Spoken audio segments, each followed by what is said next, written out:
Olá pessoal, sou Miguel Ângelo Caruso, autor do livro Introdução à Filosofia Clínica, esse livro aqui, publicado pela editora Vozes em 2021 e teve sua primeira reimpressão em 2022. E a proposta desse vídeo é dar continuidade à leitura comentada do livro. O livro ele tem um prefácio e um pós-fácio, escrito respectivamente pelo Hélio Strasburger e pelo Fernando Fontoura. Eu não pretendo comentar o texto dos colegas, porque a ideia aqui é aprofundar na intenção dos textos que eu escrevi. Então, se eu ler o texto dos colegas e comentar, vai ser uma interpretação minha, né? E não é essa a finalidade. Então, fora o prefácio e o pós-fácio, o prefácio, a apresentação no caso, né? E o pós-fácio, todo o restante vai ser lido e comentado por mim, tá? Então, no primeiro vídeo, a gente comentou um pouco sobre a dedicatória que tem no início do livro, na epígrafe. Em seguida, nós comentamos um pouco das considerações iniciais do livro que eu escrevi, também para falar qual é o público-alvo, né, quem se destina. E agora a gente vai entrar no conteúdo propriamente do livro, a partir do o início da clínica filosófica, que é o título, né, lá na página 21. Então, como eu disse no vídeo anterior, a proposta é gradativamente apresentar os conteúdos da filosofia clínica, né? Na medida em que eu os apresento, os termos próprios, eu apresento também a explicação, a definição e por aí vai. E para ter um fio condutor o livro, eu apresento esse início da clínica filosófica com uma proposta muito genérica de como é que poderia ocorrer uma terapia com um filósofo clínico. Ao longo do livro eu esclareço cada uma das partes que estão ali contidas, com muito mais aprofundamento e abrangência de possibilidades. E no final eu faço uma releitura desse mesmo trecho, né, já com o acréscimo de todos os termos próprios da filosofia clínica. Então é como se o livro inteiro fosse um esclarecimento desse capítulo inicial aqui, né? Então vamos lá, eu vou explicar um pouco dos pontos que estão aqui, muito sem apresentar os termos técnicos, já que eles ainda vão ser apresentados ao longo do livro, mas eu vou apontar alguns elementos aqui para que fique claro qual é o caminho que o livro segue, né? Então o título é O Início da Clínica Filosófica. Alguém procura o filósofo clínico. Então aqui é o início, né, de alguém que vai lá procurar os cuidados de um terapeuta, nesse caso aqui do filósofo clínico. Às vezes por saber que se trata da filosofia clínica e não outra abordagem, ou às vezes até por saber, ou por estar buscando desesperadamente quem é a primeira pessoa que aparece pela frente como proposta de terapeuta, ou por indicação de alguém que já teve contato com o filósofo clínico, com a filósofa clínica, e gostou do serviço e teve por indicação lá um caminho, né? Pode ter ajudado outras pessoas e a pessoa ficou sabendo. Né? Há inúmeros motivos que podem levar alguém a procurar um filósofo clínico ou uma filósofa clínica e não profissionais de outras abordagens. Né? Um psicólogo de diversas abordagens próprias da psicologia, um psicanalista, um analista, um psicólogo que trabalha com outras abordagens também, né? Não só da psicologia, né? Existem hoje psicólogos formados também em psicanálise, então tem muitos caminhos por aí. Um psiquiatra, né? Também pode ocorrer. Continuando, chega ao consultório, que pode ser aparentemente igual a qualquer outro que trabalhe com alguma forma de terapia. E aqui já entra um ponto interessante. Não significa que o filósofo clínico, por ter um elemento, ou ter uma característica que lhe é própria, que às vezes ele não atenda em um ambiente que seja muito parecido com qualquer outro ambiente de terapia. Isso ocorre inclusive com muita frequência. Às vezes colegas da filosofia clínica dividem espaço, né, sublocam espaço, ou dividem espaço com colegas de outras abordagens, né, ou o filósofo clínico opta por utilizar ou por organizar seu espaço de acordo com o que seria feito por um psicólogo, né? Então vocês não vão ver às vezes muita diferença. Geralmente uma sala com 2 poltronas, né? Então não tem muita distinção, né, de como é que pode qual pode ser a diferença a partir desse ambiente inicial. Talvez o grande diferencial da filosofia clínica é que o consultório pode podem ser outros espaços, né? O consultório pode ser a rua, pode ser a escola, pode ser o trabalho, pode ser o parque, pode ser um café, né? Então é possível atender em diversos espaços como filósofo clínico. Então há essa abertura, essa possibilidade. Mas, na maioria dos casos, a gente vai acabar vendo o consultório como um consultório, uma salinha, né, com seu espaço propriamente acontecendo, ou online, que é o que acontece também bastante, principalmente depois da pandemia, né, depois do Covid-19, o atendimento online acabou acontecendo com muito mais frequência, né? Como é o meu caso, a maioria dos casos hoje que eu atendo são online, né? Então, continuando então. Então essa pessoa, né, que depois a gente vai ver que é o partilhante, né? Então essa pessoa e o filósofo sentam-se em suas respectivas poltronas e o terapeuta pergunta o que lhe traz a terapia. Assim pode começar a clínica filosófica. Existe uma característica muito interessante que eu gostaria de destacar nesse livro, é que como a gente lida com a ideia de que cada pessoa é única, de que há uma singularidade, a gente não pode padronizar ou não pode acreditar que todos os encontros seguirão um padrão, né? Em qualquer área isso acontece, mas na filosofia clínica isso tem muito mais força. Então, quando eu digo que assim pode começar a filosofia clínica, é porque eu não posso dizer que assim começa uma clínica filosófica, né? Eu não posso dizer por quê? Porque há casos diversos, há situações diversas, há dores diversas que levam alguém ao consultório e não necessariamente o terapeuta vai ter espaço até para perguntar o que lhe traz a terapia, né? Na minha prática pessoal, eu vejo que, às vezes, quando eu atendo até online, né, a pessoa chega, a pessoa às vezes me conhece pelas redes sociais ou por indicação de alguém, que é o que acontece na maioria das vezes, né? A indicação é uma boa propaganda do filósofo clínico, do terapeuta de modo geral. E às vezes eu nem preciso perguntar o que ele traz a terapia, né? Eu posso perguntar o que ele traz a terapia, posso perguntar o que posso lhe ajudar, o que está acontecendo, e a pessoa vai trazer ali o que a motiva a buscar a ajuda de um terapeuta. Mas também pode acontecer, como em inúmeros casos também acontece, de só eu dar um sorriso, né, de acolhimento e a pessoa já se abrir, né, já trazer as questões que lhe levam ao consultório. Então, continuando. Então, aqui a ideia é sempre levar em conta que o caminho que eu proponho é uma possibilidade, não fecha os casos, né? Nenhum exemplo explora na totalidade as situações que ocorrem no consultório. Isso é o que deve ficar claro. Por isso esse termo pode, né, de possibilidade, ele é utilizado o livro inteiro, porque eu jamais vou dizer que é assim ou é assado. Ele pode ser assim ou pode ser de outro modo. Isso acaba abrangendo a possibilidade de casos que podem ocorrer no consultório. E leve em conta que tudo que eu trago aqui são exemplificações que não esgotam os casos. Até aqui, continuando aqui a partir do segundo parágrafo. Até aqui nada de diferente de uma terapia convencional. É um espaço que pode ser comum, a pessoa traz a sua queixa, até aqui é tudo muito parecido, né? Então, as distinções do método começam a surgir. Então, aqui eu vou apontar. Lembrando, eu aponto aqui de modo muito genérico e eu não trago os termos próprios.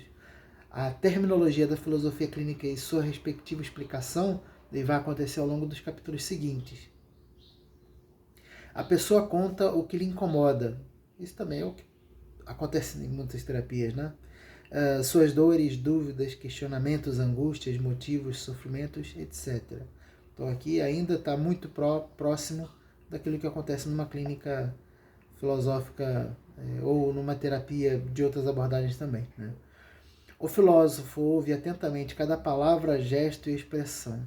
Há aqui uma característica interessante. Vocês vão ver que as palavras, os gestos e as expressões do partilhante, ou da pessoa atendida pelo filósofo clínico, eles são observados de tal modo que é o tempo todo é o partilhante, a pessoa atendida que se revela na clínica.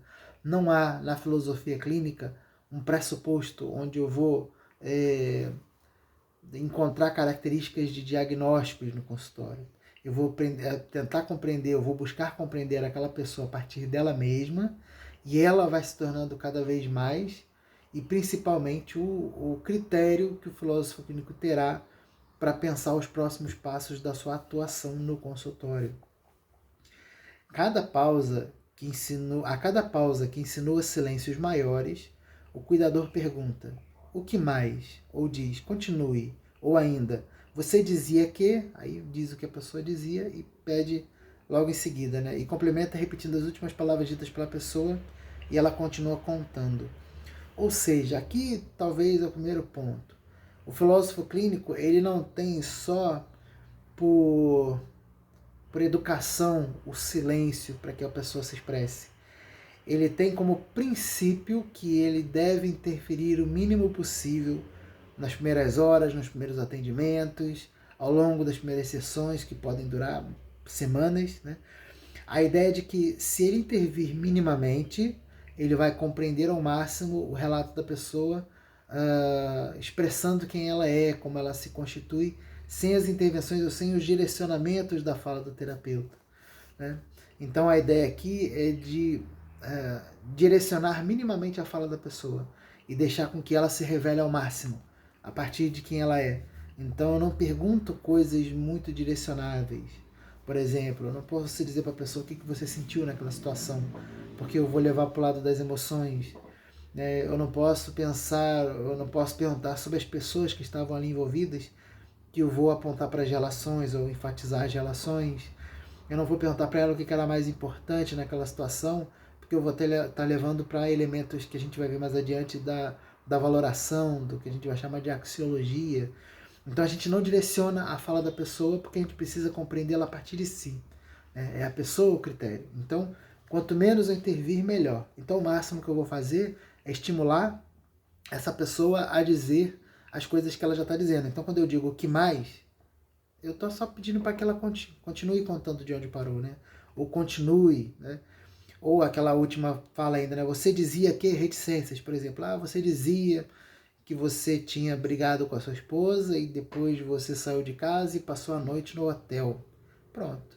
Aí a pessoa Aí eu falei, continue daí, né? Que aí então eu peço que a pessoa continue de onde ela parou. Eu só estou retomando as palavras da pessoa o mais literal possível, para que ela faça a conexão com as ideias que ela estava tendo quando estava falando aquelas palavras e continue de onde parou. Então a ideia é intervir minimamente e direcionar minimamente aquilo que a pessoa está dizendo, sabe? Sempre mantendo esse respeito ao relato ou à linha de pensamento daquela pessoa atendida.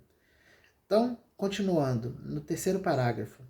Trata-se de uma etapa do processo na qual o filósofo clínico fala muito pouco.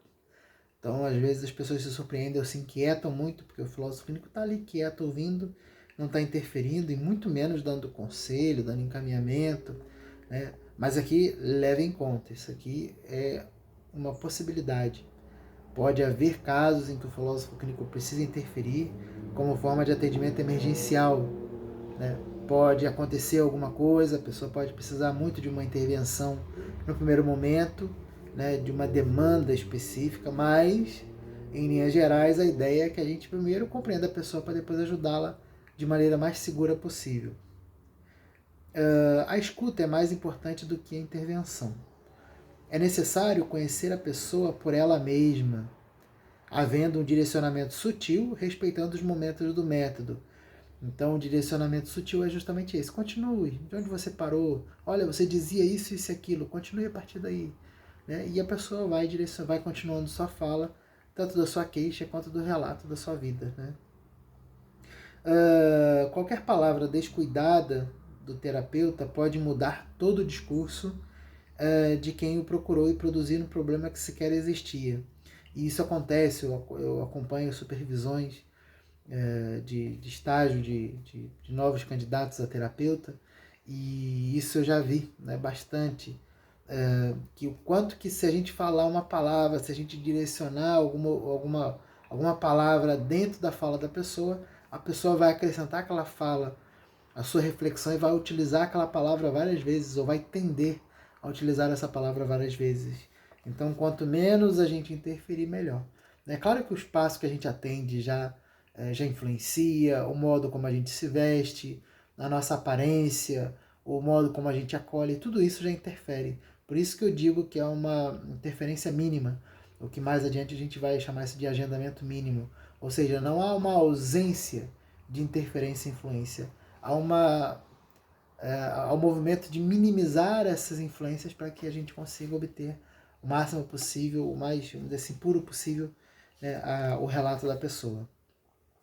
O relato do que trouxe a pessoa à terapia pode durar minutos, semanas ou meses.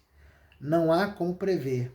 Ou seja, aquela queixa que a pessoa traz à terapia no primeiro momento, ele vai ser colhida pelo filósofo clínico, pelo terapeuta, mas o filósofo clínico depois vai precisar proceder com outras etapas da sua própria clínica, que não é já a resolução daquele problema. Né? Ele vai precisar compreender outros aspectos daquela pessoa.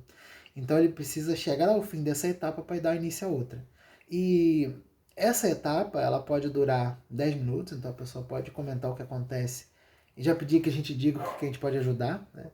Ou a pessoa pode trazer essa queixa ao consultório em uma sessão inteira, ou ela pode trazer a sua queixa que pode durar semanas. E quando é que eu vou saber que terminou essa etapa, né, da escuta para começar outra etapa também da escuta? Bom, aí aqui eu digo, quando se sabe que o relato chegou ao fim?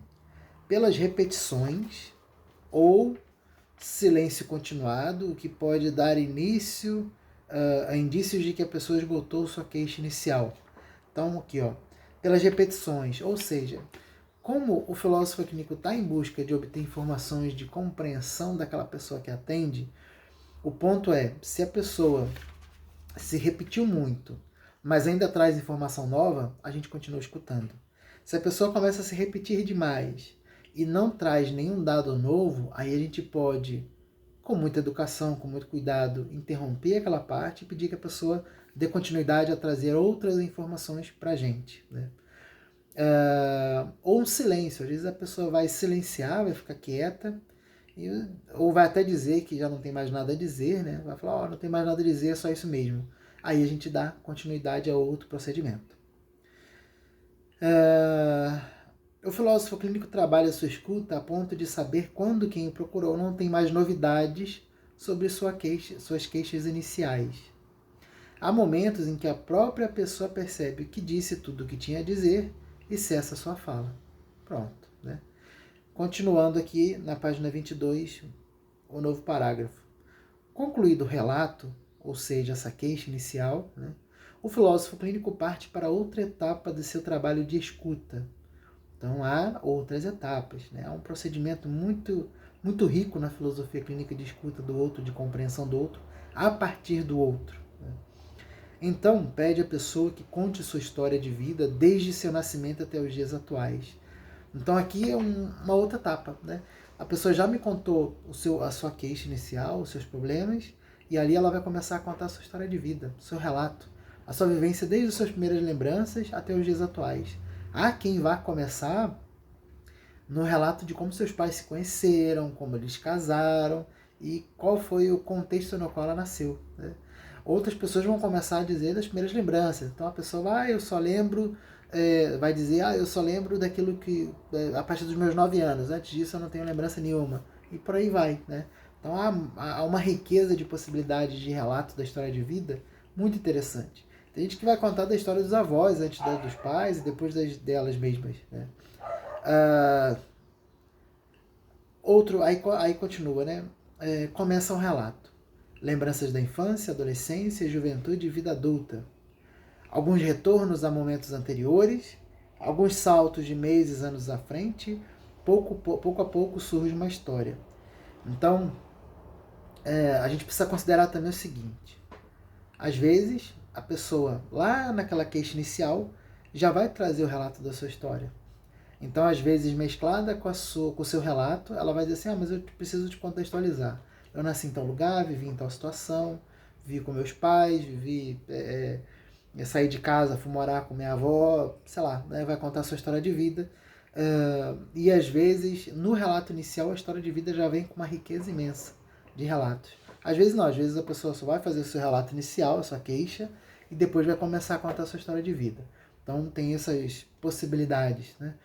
E depois a pessoa vai contar. Só que geralmente algumas pessoas podem contar de forma muito linear, então contar por idade ou contar por evento desde a infância e a vida adulta. Outras às vezes vão dar saltos, né? Então vão lembrar de algo que aconteceu com 8, depois com 15, depois com 18, depois com 20. Então vai dar saltos nas idades ou nos eventos da sua vivência.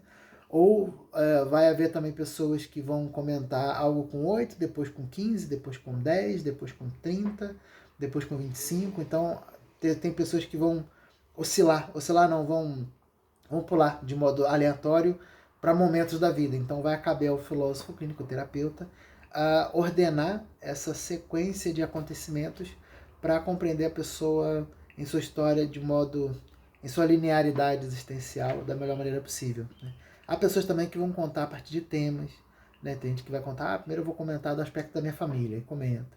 Agora eu quero comentar o aspecto dos meus estudos, aí comenta. Da minha vida de trabalho também. Dos meus relacionamentos amorosos, aí vai contar uma sequência.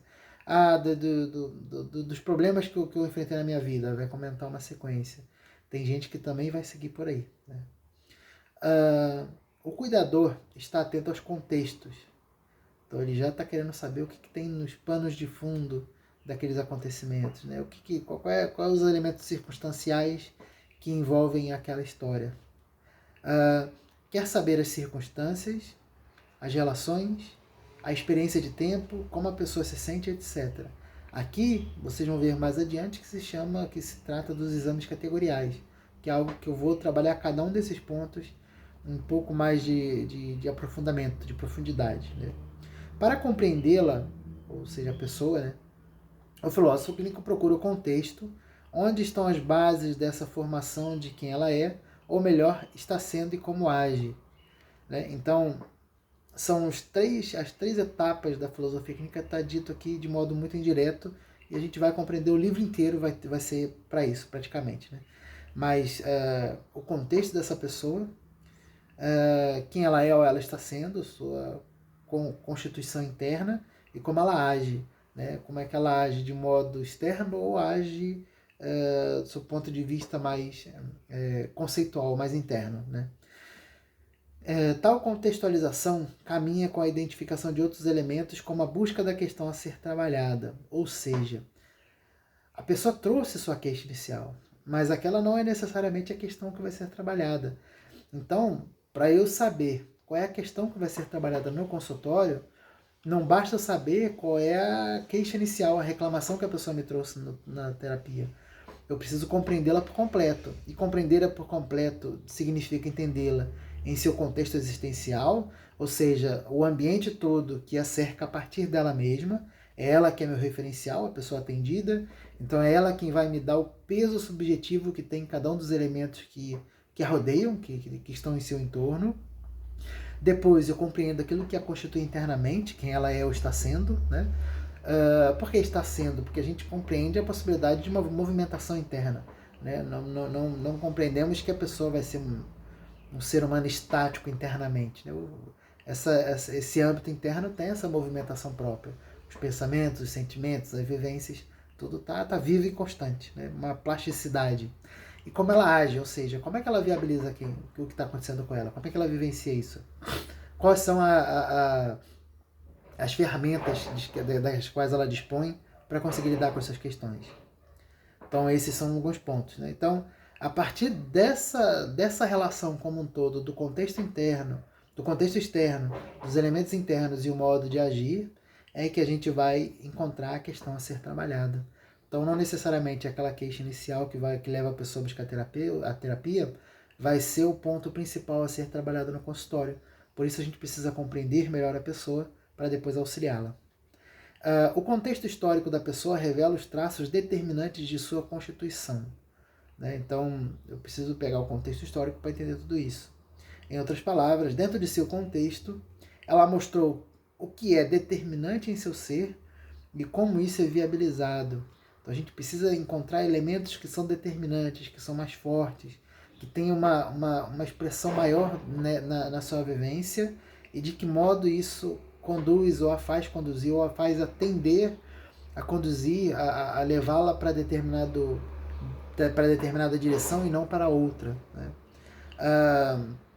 Em geral, a questão a ser trabalhada está em alguma forma de conflito desses elementos estruturais predominantes, ou seja, o filósofo clínico ele vai encontrar, são diversos elementos a serem encontrados, esses elementos costumam ter força, alguns deles, e esses elementos fortes eles podem ter um conflito interno, e a gente vai encontrar isso ao longo do livro, então não se preocupem, né? Eu não entro aqui em detalhes, porque o livro inteiro serve justamente para esclarecer essas partes, né, que estão aqui, essa parte inicial.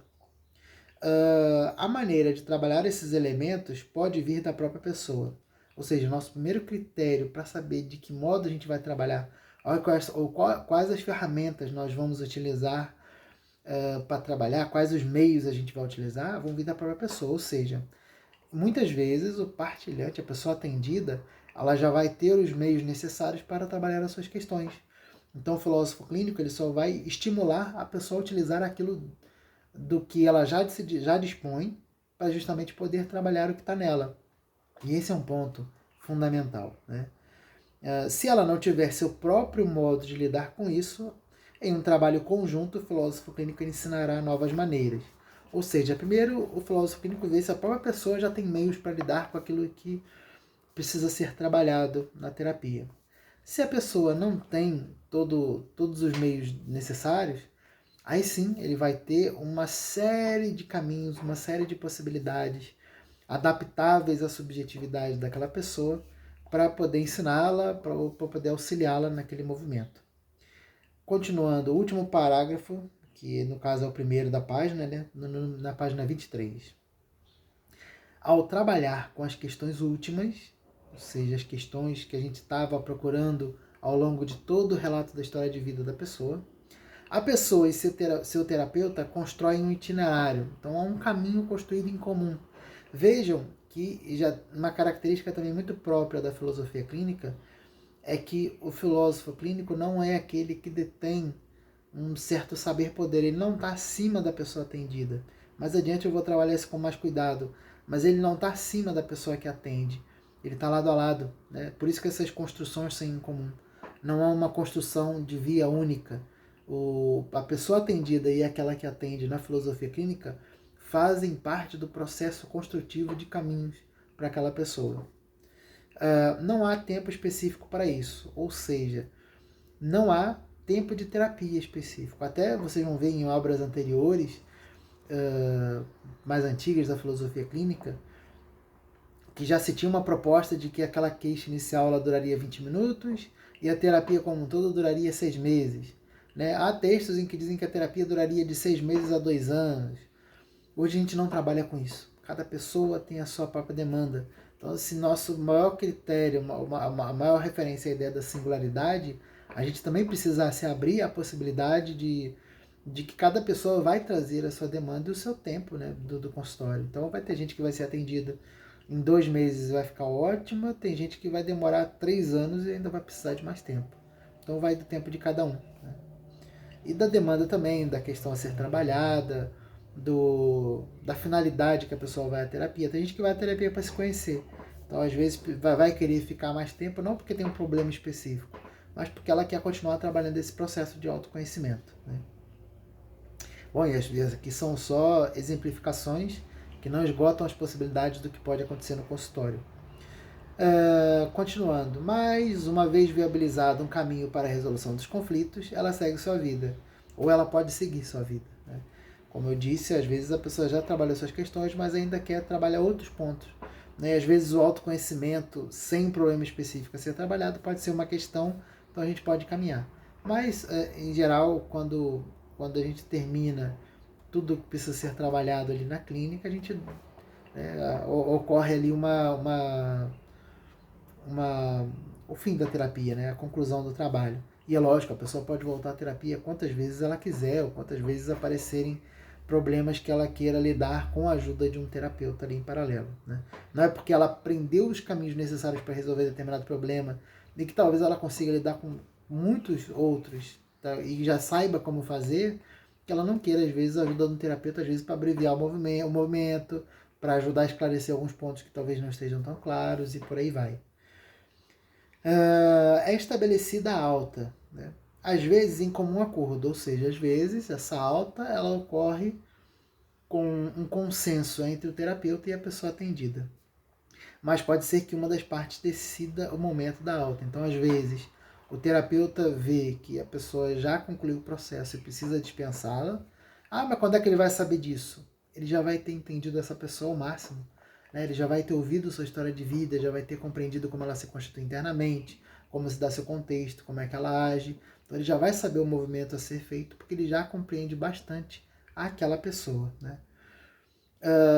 E às vezes a pessoa atendida que diz, eu não quero trabalhar mais essas questões, para mim já deu, então para mim já tá resolvido do jeito que está. Pronto, aí a pessoa mesmo se dá alta. Ela acredita que está bem e pode seguir sua vida tranquilamente. E a vida continua. Né? Então não há um poder dado ao filósofo que vai dizer assim, não, você não deve parar a terapia agora, deve continuar. Não, ele até pode dar a sua opinião como terapeuta, mas a pessoa tem a liberdade para seguir ou não aquela opinião. Né? Não tem um caminho de poder ou de controle aqui. Né? O terapeuta ele respeita também a subjetividade da pessoa também nesse sentido. E é isso. Terminamos aqui esse capítulo. Na próxima segunda-feira, a gente vai falar sobre partilhante, aí vai começar a entrar em detalhes sobre os termos da filosofia clínica, mais especificamente. Então, comentamos aí meia hora para falar de um capítulo, né? Em alguns provavelmente vão ser mais ou menos esse tempo, outros talvez um pouco menos. E é isso, espero que tenham gostado. Peço que deixem seus comentários aí no vídeo para dizer o que acharam, sugestões, críticas, dúvidas que vocês apresentarem, um resumo do que a gente trabalhou, o que vocês acharam mais interessante naquilo que eu falei em relação ao que está escrito. Fiquem à vontade para deixar os comentários.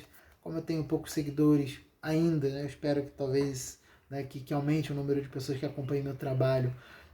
Eu ainda posso ler todos os comentários e a maioria das vezes, quando há algo a ser dito, eu comento também, eu dou uma resposta. Peço que curtam aqui, que sigam o canal, ativem o sininho de notificações. Em breve, não só a leitura comentada do livro Introdução à Filosofia Clínica vai aparecer nesses vídeos, mas também pretendo apresentar outros conteúdos sobre a filosofia clínica, tá bom? É isso, gente. Um grande abraço e até a próxima.